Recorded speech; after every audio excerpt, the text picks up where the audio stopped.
Bonjour et bienvenue dans les tutos du studio. Donc aujourd'hui, je vais vous parler de l'identité de marque. Pour commencer, qu'est-ce qu'une identité de marque? On va considérer que c'est la représentation mentale d'une marque par rapport à son public, c'est-à-dire comment elle est perçue, comment elle est vue par l'écosystème de l'entreprise, que ce soit aussi bien ses fournisseurs, ses clients, ses concurrents, à travers différents piliers. Il y a tout d'abord un pilier de positionnement. On va donc parler de prix, de cible, ça c'est vraiment assez marketing. C'est vraiment un positionnement stratégique. On va aussi avoir le nom de la marque, bien entendu, ses valeurs et ses convictions, son identité visuelle et depuis peu, on va aussi considérer l'identité numérique de l'entreprise. Tous ces piliers-là vont donner l'identité de marque générale d'une entreprise. Donc bien entendu, tous ces piliers définissent la manière dont une entreprise veut être perçue, mais pas forcément comment elle le sera. Donc afin d'éviter toute fausse note, il va être impératif de bien travailler nos 6 actions. Donc on va commencer par réfléchir ensemble à comment mettre en place une bonne méthodologie pour bien définir son positionnement de marque. Donc les différents éléments de mon positionnement vont être assez simples. Déjà, il y a tout mon écosystème, ma concurrence, mon marché. Est-ce qu'aujourd'hui, vous êtes capable d'identifier vos concurrents et les acteurs de votre marché? Donc il va être intéressant pour vous d'étudier leur manière de faire, que ce soit en termes de communication, en termes de positionnement, en termes de message, en termes de valeur, de conviction, mais aussi d'engagement. Donc bien comprendre l'écosystème dans lequel vous vivez. On va s'attarder aussi sur le positionnement prix. Comment aujourd'hui vous vous positionnez? Est-ce que vous êtes une marque avec un service, des produits haut de gamme? Est-ce qu'on est sur quelque chose de très abordable? Est-ce qu'on a vraiment... Enfin voilà, la politique de prix va vraiment influencer votre image et tout le reste de la communication. Bien entendu, identifier votre cible va être primordial. En termes de marketing, on va parler de persona. C'est-à-dire que ce sont des personnages types, des clients typiques de votre marque. Donc il va vraiment falloir les identifier, leur trouver un petit prénom, une petite histoire, s'attacher à leurs habitudes, comprendre comment ils consomment, quels médias ils utilisent pour être vraiment en phase avec eux et pouvoir du coup les toucher beaucoup plus facilement. L'identité de votre marque va bien entendu aussi se faire par rapport à votre positionnement sur vos produits et services.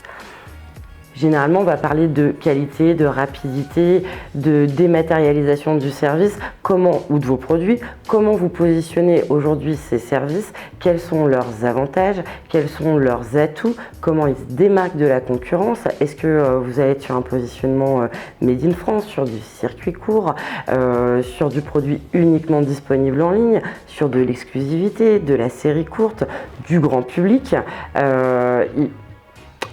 La manière dont vous allez effectivement définir vos produits, ses atouts et surtout leur qualité, c'est vraiment comme ça que votre marque va aussi être perçue. C'est un élément très très fort du positionnement de marque. Bien entendu, les canaux de distribution sont aussi un élément et un vecteur de l'identité de la marque. Est-ce que vos produits vont se retrouver en GMS? Est-ce qu'ils vont se retrouver uniquement en boutique spécialisée? Est-ce que vous allez distribuer uniquement via Internet? Tous ces éléments-là sont aussi porteurs de l'identité de la marque et de la qualité de vos services.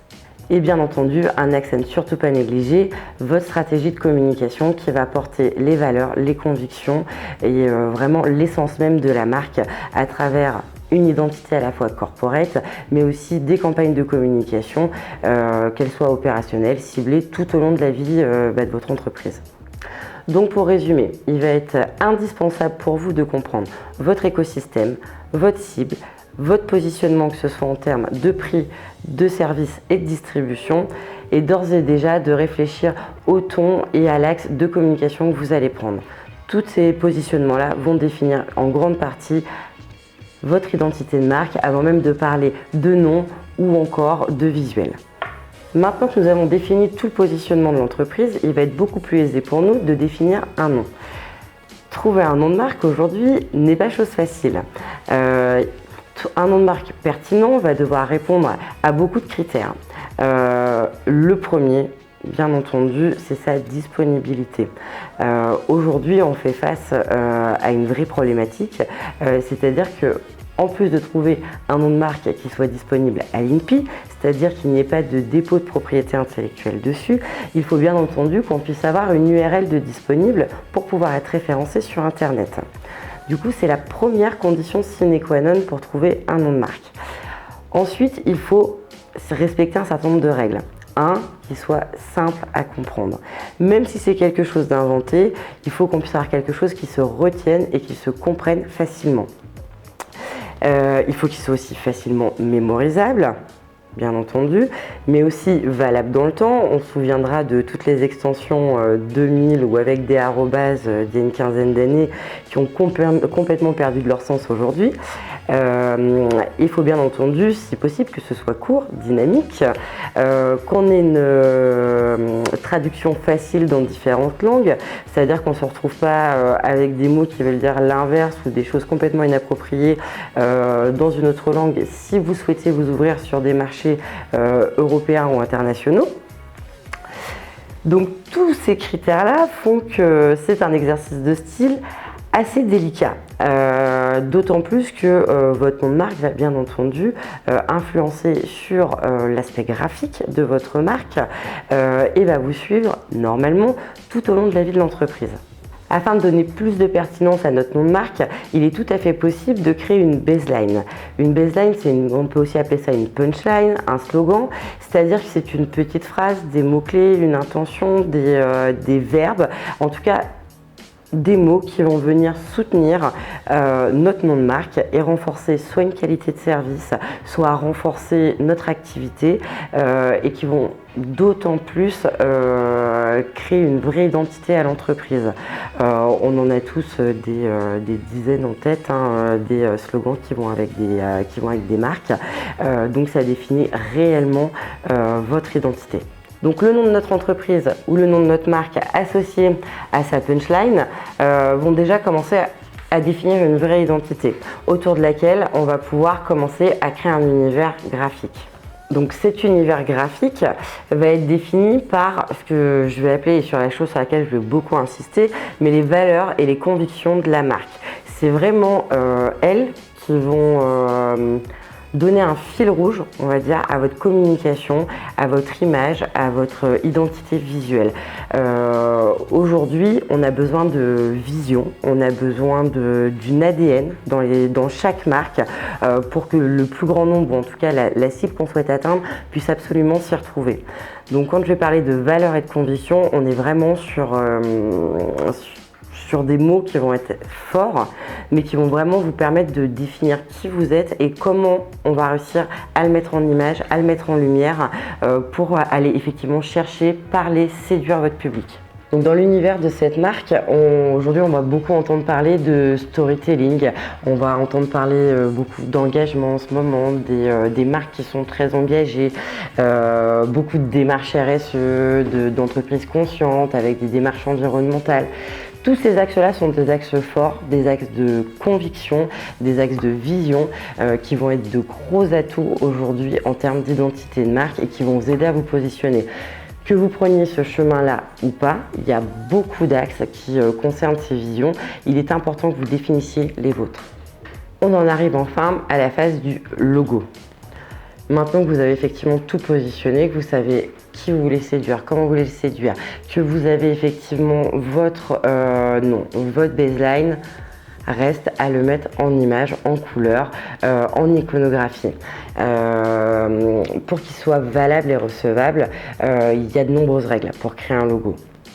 Déjà la première, c'est qu'il s'inscrive dans son marché, qui répondent du coup à des codes graphiques sans forcément qu'ils soient assimilables à tout ce qu'on va rencontrer dans votre écosystème. Il faut qu'ils soient facilement compréhensible, c'est-à-dire qu'on va travailler des règles de lisibilité, des règles vraiment de visibilité, d'iconographie, pour qu'on puisse facilement le lire, le dupliquer, le décliner sur l'ensemble d'une charte graphique et que ça devienne un vrai atout de votre communication. Donc pour être efficace, votre logo doit impérativement être facilement mémorisable et compréhensible, intemporel, facilement déclinable et bien entendu unique. C'est-à-dire qu'il faut absolument qu'il vous appartienne et qu'on ne puisse pas l'assimiler à une autre marque. Donc maintenant qu'on a réfléchi à ce logo, qu'on sait comment aborder cette problématique, on sait aussi que l'identité de la marque va se retrouver sur l'ensemble des supports. C'est-à-dire que votre logo va se décliner au-delà de sa forme de logo ou de pictogramme sur toute une identité visuelle. C'est-à-dire des codes graphiques qui vont être de la typographie, des couleurs, des images, une iconographie particulière, de l'illustration, des choix graphiques et des codes qui vont se répéter et se décliner sur l'ensemble de vos supports. La définition du coup de votre charte graphique, mais aussi la répercussion de celle-ci sur l'ensemble de vos supports de communication vous permettra tout au long de vos communications et de vos échanges avec vos fournisseurs, vos clients, vos prospects, de bien marquer l'identité de l'entreprise sans jamais qu'on ait à se demander qui vous êtes. Dernier point. L'identité numérique de l'entreprise. Aujourd'hui, notre entreprise, notre marque est forcément visible sur les moteurs de recherche.